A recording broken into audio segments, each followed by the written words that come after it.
Day Sai Kids. 10 lines essay about dog.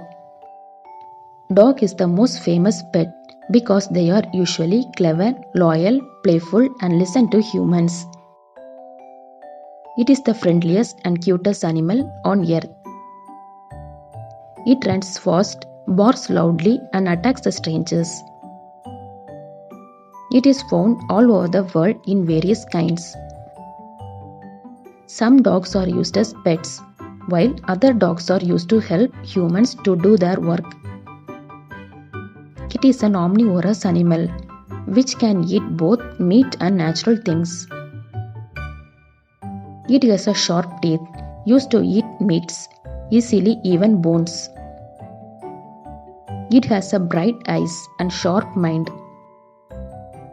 It has a strong sense of hearing and smelling. It gives security to the owner during day and night time.